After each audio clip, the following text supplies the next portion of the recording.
to you both is 15%. Rick, if that becomes the new number, the tax rate for small businesses out there, that I would think would be a big boost, yes? Well, it'd be a massive boost. I mean, and you have to look at our federal government with all the unfunded liabilities and everything else going on. The only way we're ever going to pay for that is a lot of growth for a very long time.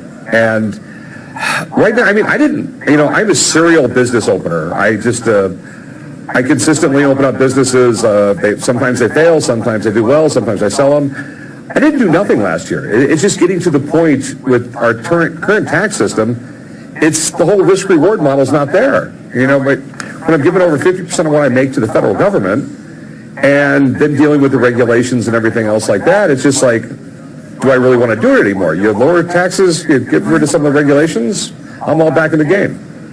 So, John, we've been talking a lot on the air today about these pass-throughs, which is how a lot of the small businesses in this country are structured. Is that how yours is done? And if so, what's the current rate you pay? And what would a 15% rate mean? A 15% rate is huge. The greatest regulation upon growth is a lack of capital for business to reinvest. If we can reinvest a portion of that 15 to 20% that we're saving in taxes, think of what that does. Think about what 2% to 3% growth does to our nation. This impacts everyone. To me, the three big winners are small business owners, who about 50% are families, charities, because corporate profits go up, the charitable deduction remains. So events like Power of Love in Las Vegas tomorrow night, suddenly a huge charity earns more income. And when you think about the first $24,000 being tax-free, think about a family who makes $48,000 a year. Their tax saving is 50% right out of the gate. So I think we're hitting all cylinders here. I think we're hitting it on a large corporate basis, a family-owned small business, and the family itself, and charity. All right, I know both of you have been Trump supporters, but so I know where you're coming from. But you're small businessmen, and the 15% rate would be very attractive. But let me bring up this topic that some people are asking. How do they pay for it? And they haven't answered that question yet. Are you concerned, John, about what this will do to the budget deficit that continues to grow in this country? Well, if you take a look at growth from 2 to 3%, all the research I'm seeing increases federal revenue by about $5 trillion. Most of that employment related. So if we can increase revenue base by reducing price point, look, in small business we do this all the time. The trick isn't what we pay, it's the total revenue model. And I see us increasing revenue when we start getting the 3 to 4% growth. So, Rick, we keep talking about the surge in confidence, especially at small business. Is it actually yielding more investment, more hiring? I mean, are you taking that big boost and putting more money to work as a result?